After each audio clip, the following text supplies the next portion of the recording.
With young stars like Jackson Churio, Jackson Merrill, and James Wood leading the charge of young outfielders rising in the rankings heading into 2025, Matt and I continue our heated outfielder debates on today's action-packed episode of Locked On Fantasy Baseball.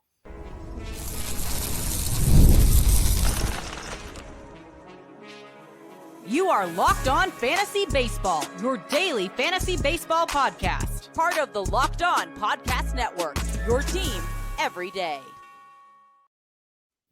Hello, fantasy baseball fanatics, and welcome to the Locked On Fantasy Baseball podcast, brought to you by the Locked On Podcast Network, your team every day. As always, we're your number one source of fantasy baseball knowledge, and thank you for making us your first listen each and every day. I'm your host, Dominic Martino. You can find me on Twitter at DomMartinoFB. Here, as always, with my brother, my co-host, my partner in crime, Matthew Ane, and you can find him on Twitter at Matthew_Ane. If you're watching us on YouTube and you haven't already, hit that little bell below. It will subscribe you to the channel and give you a notification every time we drop a new episode. And if you're listening on a platform like Apple or Spotify that allows 5-star ratings and reviews, we would truly appreciate it if you could do that for us as well. And lastly, most importantly, give us a chance on the Subtext platform. Through Subtext, it's an in-depth personalized experience through text messaging alerts that are going right to your phone, offering so much more than we can in this 30-minute podcast, including coming soon our 2025 rankings, sleepers, breakouts, busts, and so much more. And if you are interested in joining us on Subtext, the link is available wherever you're watching, listening, and it's also available on any of our social media platforms. And real quick, with FanDuel, you can start this season with a big return right now. New customers can place a $5 bet, and you'll get started with $150 in bonus bets if your first $5 bet wins. Visit FanDuel.com to get started today.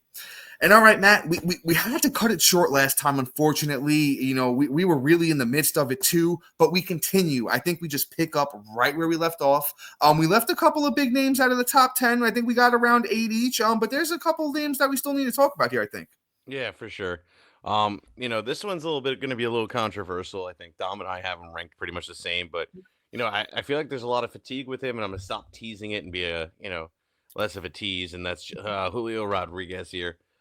We have them both ranked at 9, and quite honestly, for me at least, and I'm not going to speak for Dom, but the reason he's there is because of the upside. That second half, well, more like that last month and a half, was just so monstrous. Like you pretty much just waited for, that the whole season. He started off the year absolutely putrid. Like it was like, why did I even draft this dude levels? Like he batted 267. Raked in 10 home runs. And actually, you look at it, and I'm completely wrong. It looks like the first half was even better than the second. It just felt better because the batting average was better at 285. But you look at it, and you're just like, it could have been better. Let's put it that way. He hit 7 home runs in September, October. If you owned him, you were happy. Let's put it that way.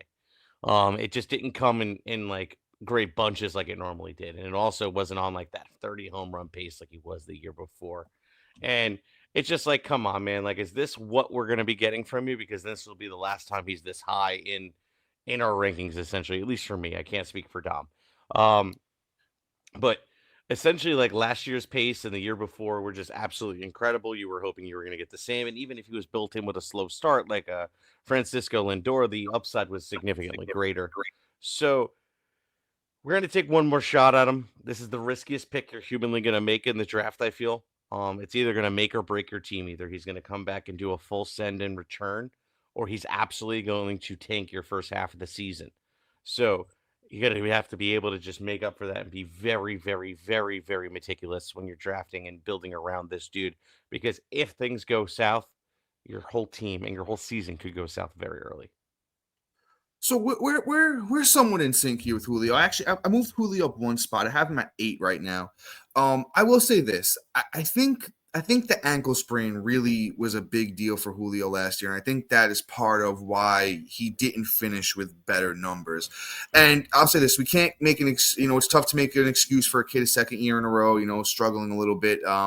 But I'll break it down like this. Julio messed up his ankle on July 23rd, and his numbers through that point in July was 15 games, 375 batting average, 4 homers, stole a bag, and had 8 RBIs. When he came back in August, he struggled, and then he really, as Matt mentioned, he picked it up at the end of the season through September and October. So I think Julio is going to be a notoriously slow starter. It happens to a lot of guys. You think of like the Nelson Cruzes and dudes like that who just stink at the beginning of the season and then they kill it at the end. Julio's still super young. He's still only 23 years old. Actually turning 24 soon, so he'll be 24 for, the 2025 season. There's still a lot of upside here. Matt mentioned it. It's, honestly, like I'd say like 35 upside with a strong batting average, good counting stats as long as the Seattle team's going to be good. So I think you take Julio at least somewhat confidence. You're definitely going to want to make sure at least your next 1 or 2 bats are at least somewhat more certain than that. You want a little bit more surety. You want to get a guy maybe that hits a lot of home runs with a decent batting average. Think of like a guy like Pete Alonso, depending on the landing spot, but someone, maybe a Matt Olson. There you go. You pair him with like a Matt Olson, I think you'll be all right. Kind of have an idea of what you're going to be getting there. But Matt, I think this next guy is super, super interesting. And if you really weren't paying attention, you might be surprised at where he's going to be ranked. It's Jackson Chourio of those Milwaukee Brewers. Honestly, you look at his season and you look at Julio's season, and they're super, super similar. Very, very similar numbers. And Jackson Chourio was literally 20 years old this past season. Chourio played in 148 games, had 528 at-bats, 80 runs, 29 doubles, 4 triples, 21 homers, 79 RBIs, 22 steals. The walk-to-strikeout ratio could use a little bit of work with 39 walks, 121 strikeouts, and a 275 batting average. Literally not more you can ask for from a 20-year-old in his first season in the majors. Honestly, I hate to say it, but like the sky's the limit. The sky's the limit for the kid. He's super fast, 97 percentile sprint speed. They believe underlying stuff believes in the batting average. And there's a couple areas where he's like right on the verge of breaking through when you're talking about squaring the ball up, barreling. There's spots like that where if he just makes a couple little tweaks and at 20 years old, anybody can. I really think Jackson Chourio might be the last time that we're able to take him as the 10th outfielder off the board. I think he shoots up into like the top 5 next season, or 2026, I guess. Yeah. No, I mean, everything you said is quite honestly enticing. He gives a lot of remedy to like, a lot of guys that we usually see have like a true sophomore year that kind of puts them into eliteness. I won't say he's incomparable. He's comparable to Balby Witt, but it's the same kind of trend. When you look at these rookies, you go, okay, here's the situation. They performed at a high level that you didn't expect them to early. What's the next year usually follow? Usually big things. So everything that Dom said supports that, and that I believe as well. Churio is going to be fantastic. I think he's going to be literally Kyle Tucker with way more stolen bases, and with probably a little bit less batting average. But ultimately, Churio is going to be phenomenal, and just going to be a fantasy asset for the years to come. This next guy, I actually got Dom to drive up a little bit, because he had him way buried until he saw my rankings. It's Mr. Kyle Schwarber of the Philadelphia Phillies. Schwarbombs, as I like to call him, because all this man knows how to do is hit home runs and do it at a leadoff spot as well, which is absolutely ridiculous. But I love this dude. He puts energy in the team, puts energy on the field, and it's just fun to watch the dude.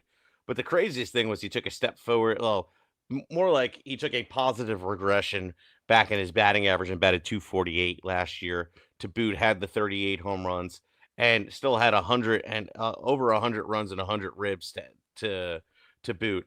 I love it, and plus the walk numbers: 106 walks to 197 strikeouts.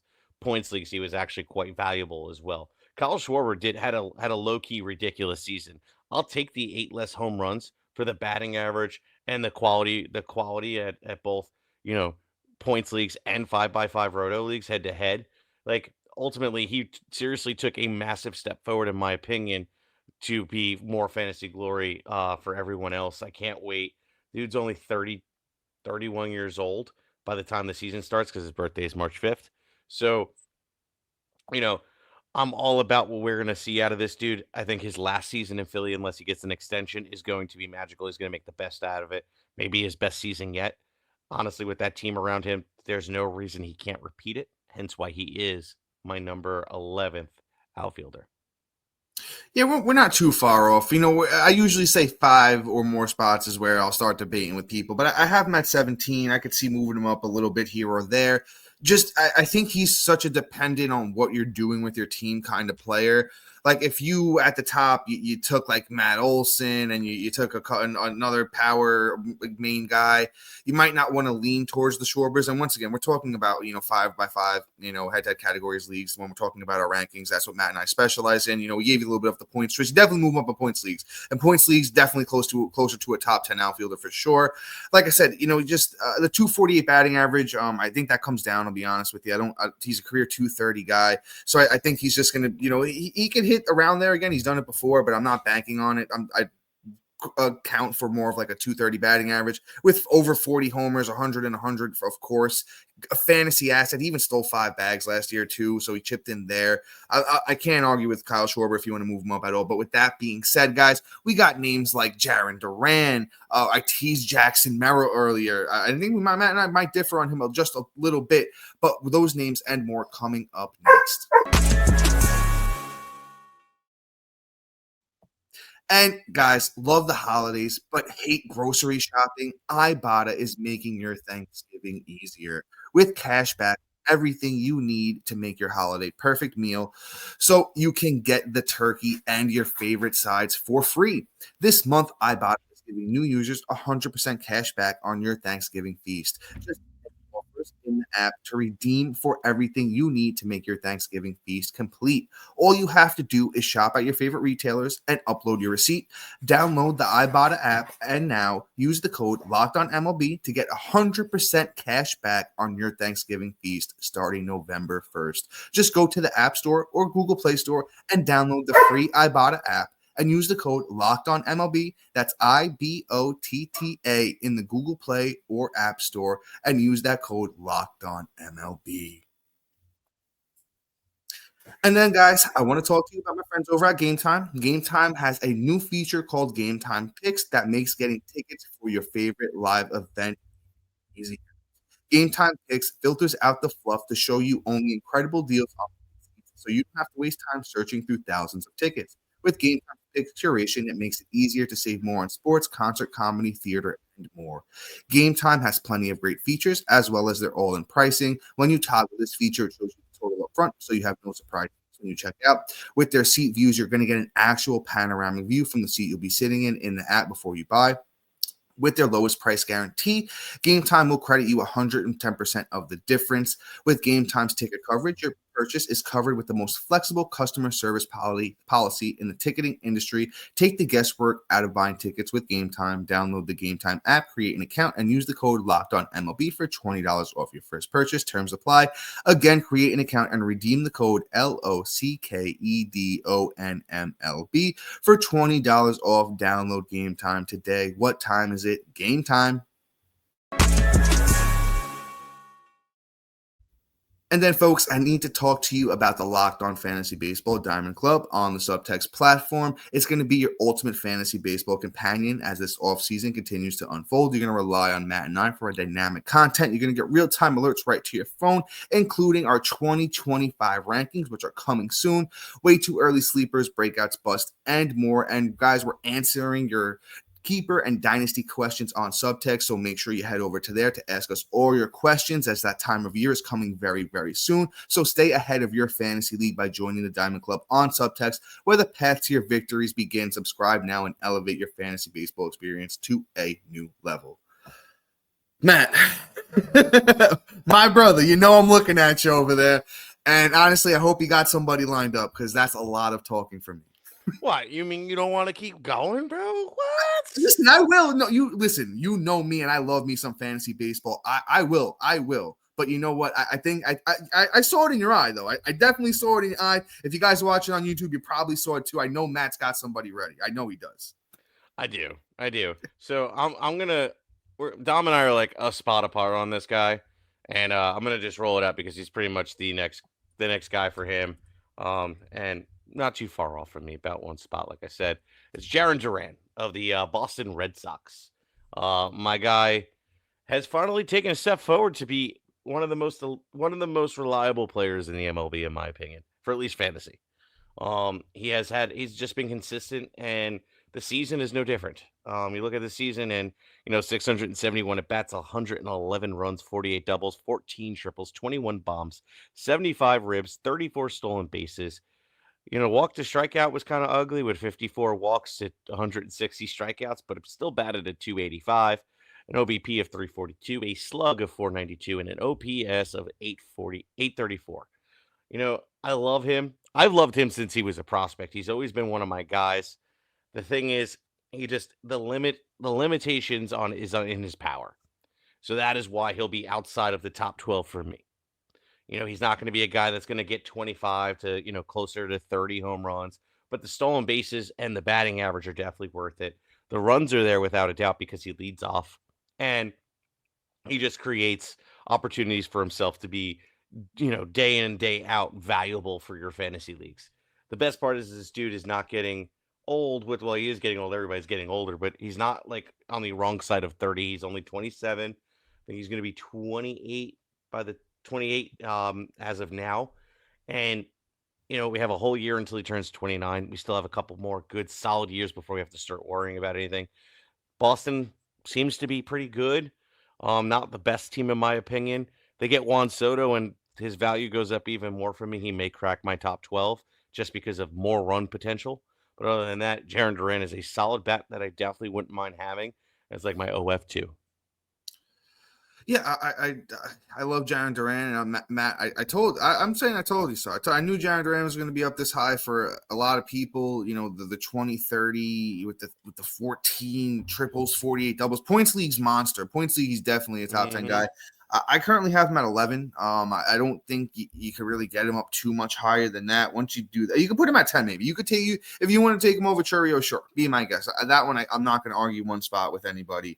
But after that, I honestly think the top 9 at outfield is you could move them around however you want, but I don't think the top 9 at outfield is arguable. I don't really think you're going to see a lot of variance in, any fantasy expert on the top 9 at outfield. After that, you could really start shuffling names up a lot, and I think Duran has to be one of those guys that's at the top. We saw the glimpse of it in 2023 when the Red Sox finally said, "Hey, we're going to let this guy play." And Matt, I will give you all the credit in the world. You loved him as he was coming up through the minors, always talked about him. But I grabbed on after I saw that 2023 season. I had Jaren Duran ranked as my 34th outfielder going into last season, and he was being drafted as the 45th outfielder, pick 173. So, I had a little bit there. If you guys listened to Matt and I going into last season, you probably made a little bit of money with Jaren Duran. I just nothing that he did this year is not repeatable. So if he just does this again, or even he gives you 80% of this, you're still going to be winning. I like him more as a high-end outfielder too, if we can take him there, but you're probably going to have to take him as a low-end outfielder 1. And that's where we might run into a little bit of problems if he is 80% of this, because he needs to be 100% of this to be an outfielder number 1. And that's where, things are going to get a little bit difficult. Let's keep things going here, because Matt, honestly, this might wind up to 3 episodes. I honestly think we're going to do. Yeah, I think so. And we're going to have fun with all of them. So you know what, by all means, we honestly could just keep this rocking and rolling. Let's talk about another guy that we both like, Matt. I'm liking doing this. I want to talk about some interesting names. Let's go James Wood. Next.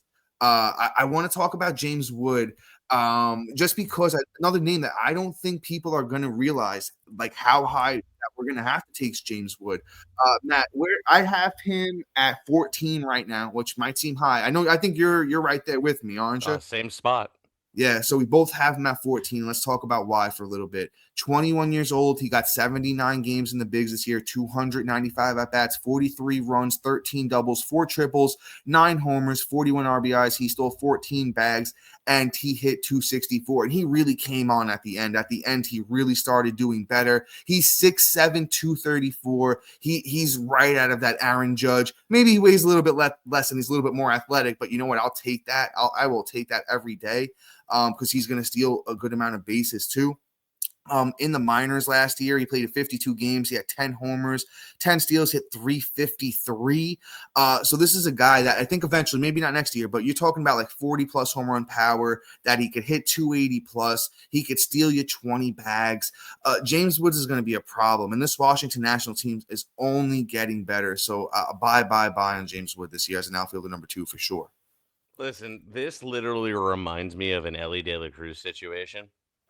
And honestly, I'm even leaning more towards the Gunnar Henderson situation. Yeah. This is the best way I can put it. This is going to be a guy you're going to draft most likely in the 3rd round. This is exactly where he's going to go. And he is going to be the biggest value in the draft because he's going to finish as probably a top 10 bat. I'll stamp my approval on it right now.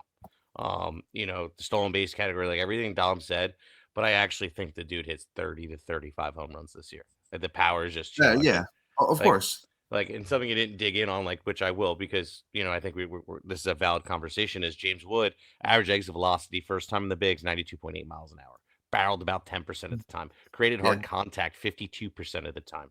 His X batting average was a 269. His X WOBA was a 351. Even his how often he chased was pretty impressive. Only did that about 21% of the time, and still managed to walk 11.6% of the time. These are elite batting underlining stats from a first-time player that only played his first 300 at bats as a major league player. What does that tell you for maturity? Everything. He's going to be incredible by now. But guys, coming up next, we're going to talk about a debate probably or two about whether, where we should have Jackson Merrill and a couple other players. Coming up right after this.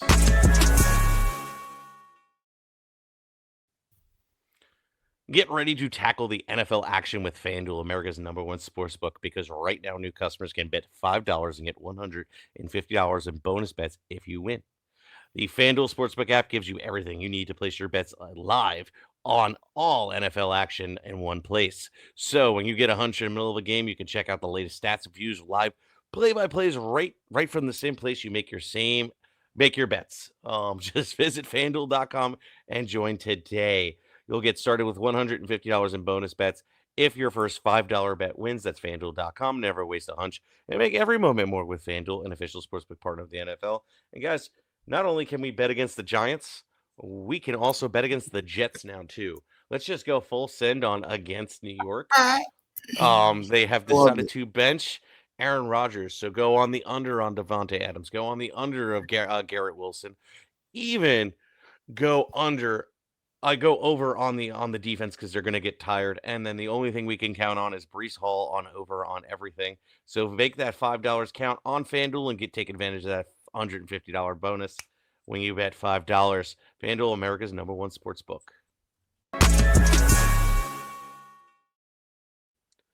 All right, we are back.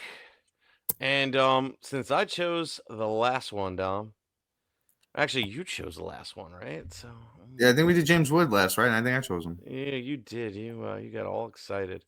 All right. You know what? We talked about this off camera. I kind of want to talk about it. Let's do it. Pete Crow-Armstrong. Ooh, okay. All right. So here's the deal. I don't even have him queued up, so you're gonna have to bear with me a minute. But I have Pete Crow-Armstrong ranked 16th. You're crazy. I don't say you're crazy a lot, man, especially when it comes to fantasy baseball stuff. But I don't know. I need the explanation, and I think the people need it too. So Pete Crow, here's why, right? So you look at the stat line, you look at all the underlying stats, and it's actually kind of underwhelming in certain aspects of it, right? You look at, seriously, and this is me building a case for positive, right? So everything's down: X WOBA, X batting average, X slug, exit velocity, all that wonderful stuff. But here's the thing, right? It's his full total season of everything that was contributing to those stat lines. It's not actually what you talk about at the end of the season as to where I really started to see things and what gives me confidence in this kid. Because not only did he struggle this season, he got sent down, he got brought back up, he then was benched a little bit, but then you see August and September and you go, he made an adjustment live. He made an adjustment and he started doing things that you expected him to do. Okay. August, 17 runs, 5 doubles, two triples, 4 bombs, 17 ribs, 6 stolen bases, batted .314 that month, and also walked 8 times to 14 strikeouts. Then in September, he decided to hit 15 runs, 2 doubles, 3 bombs, 10 ribs, a stolen base, and he struck out a hell of a lot more in comparison to to strikeouts. But still batted 256, still solid. He has all the makings of being somebody that can contribute in the MLB time and time again. And you look at his minor league track record of what he has done in the past, and he actually is a pretty impressive, prospect in itself, right? Like you look at what he did in 2023 and 438 at bats, 98 runs, 26 doubles, 7 triples, 20 bombs, 82 ribs, 37 stolen bases, and batted 283. Now, batting average, I think, is more on the TBD. If he hits 265, I won't be mad. But if the stolen bases and if the power that I think he has as a 25 to 27 home runs with those stolen bases in his, in a full, not his rookie season, comes to fruition, he's going to be incredible. But even if he finishes with 25 home runs or 23 home runs with those stolen bases, batting 265, with honestly a Cubs team that I think is a lot better this year, I think he is going to be somebody that we're going to want. We're going to be mad we don't have a lot of shares. So I promise you, Pete Crow-Armstrong is going to return on that draft price. I like Pete Crow-Armstrong. See, and that's the thing is that I do like him. I think it's ambitious to have him in the top 20 right now, especially we haven't. Like you said, he had a good August, and that's cool. But he struggled a lot. He really didn't. Even the September October was good, but it wasn't. I would have loved to see him keep going like he did in August, like he like 270, 280, a lot of speed and everything. But we didn't see that. I've been moving him down. I just been moving him down. I got him at 36 right now. I think if you can get him as like a low end outfielder 3 or, like a utility bat, I think that's going to be a sweet spot for him. He's going to steal a lot of bases. If he gets 150 games, you're talking 35 plus steals. I think the batting average can shift, in a positive direction because he did show that tool in the minors. He was a very high-end prospect at that. So I think we could see him hit, like Matt said, maybe 265 is where the sweet spot's going to be for him. But and then the power, I don't know. The upside, I think the upside is 20 home runs, but that's the upside. I think that's like the high-end ceiling. I think we expect maybe more like a 15 home run season where he steals 30 plus bases, hits 265. The counting stats should be good on that Cubs team. As Matt mentioned, I actually wanted to pull up Fangraphs real quick just to see. So they have PC at the bottom of the lineup, and that's going to be the thing. If he can't get to the top of that lineup, and they have bats up there, they have Happ, they have Swanson, Bellinger, Suzuki, Bush. It is, and they even picked up Isaac Paredes is there, Nico Horner. So it's just going to be a matter of where he's hitting in that lineup too. Because if he comes out and he's hitting 7, 8, 9, I'm not really going to love it. Might not be great, but I think as a utility bat, low end outfielder 3 is where I'm going to be drafting Pete Crow-Armstrong. Let's keep things pushing, Matt. Let's do one more guy here, and I think we had a little bit of a difference on him. Let's do a little bit of Jackson Merrill real quick. I'm super high on Jackson Merrill. See, this is my Pete Crow guy where I have him just super high. I have Jackson Merrill at 13 going into 2025. This is the guy we were talking about, how James Wood came up for, almost 300 at bats and was great. Jackson Churio, almost played a full season. He was great. Jackson Merrill did. Jackson Merrill played 156 games, 554 bats, 77 runs, 31 doubles, 6 triples, 24 homers, 90 RBIs, 16 steals. The walk to strikeout ratio needs a little work, 29 walks, 101 strikeouts. So not much of a points league guy, but a 292 batting average from a 21-year-old. First season in the bigs, he was a very high-end prospect. He was inside most people's like top 15 coming into the year, and he really just did it. He went out there, he won the job in spring training. And the best thing is if you go look at his underlying stuff, it's all good. They expect his batting average to be even better than the 292 hit. He has great exit velocity. He knows how to find that sweet spot. He doesn't whiff a lot. He doesn't strike out a lot. Sprint speed's great. He's a great fielder too, so that's going to keep him out there a lot. I just think he's another guy that we're not going to be able to draft him this low for much longer. I don't think he's a guy that moves into like the top 5 of outfield, but the top 10, there's definitely a path. Yeah, I'm not against him. I haven't ranked 15, so I mean. Okay, I wasn't sure. See, I wasn't sure. That's why I said don't quote me on that one. I wasn't sure where you had him. So we're a lot closer than I thought. Yeah, it's just really more of like, okay, where is he going to bat as well? That's the thing. Where did he hit this year is the question. I'm pulling that up now. Yeah, I did want to see where Fangraphs has him. That's what I'm on right now. 3. If he hits third in that lineup, which I can't foresee happening. I mean, you got if they go out and get another big bat, that might move. But I actually like it how Fangraphs has it right now. Reyes, Tatis, Merrill, Machado, and I'd probably move Bogarts up to 5th because they have Cronenworth 5th, but maybe they just went to lefty that high in the lineup. I could see that. Dude, they get so cute with that lefty righty garbage. They do. Especially a team like that has a lot of lefties and righties. Yeah. Like, I don't know. Like, I could totally see a position too where he hits 5 at one point, and like it's just like killing our value. But like, I got to take the risk because of the season, like you said, that he had. It's definitely worth a shot. And I guess what's going to really be the biggest part of this spring training. I can't wait. So, it is what it is. I'm glad we were able to talk about some of these players. We're going to get a little deeper. There's going to be a little bit more controversy coming because in the next episode, we're probably going to be discussing, Dylan Cruz. Oh, there's going to be debates, guys. That's going to be the debate episode. Yeah. If you're still here, guys, that's going to be the fun one. The Dylan Cruzes, the Mike Trouts, the Teoscar Hernandezes, all these wonderful ones. It's a lot of coming up in our next show. So take a look, stick around. It's going to be a good one. Didn't think we were going to do 3, but I think we have to. Guys, please like, subscribe, comment, rate, review, do everything you can to share this podcast because you know what? We like it so much. You like it so much. Other people are going to like it so much. So check it out. And when you're done checking us out, you can check out our boy Sully over at Locked On MLB, giving you all that great offseason coverage. That being said, guys, have a great rest of your day. Peace. Peace.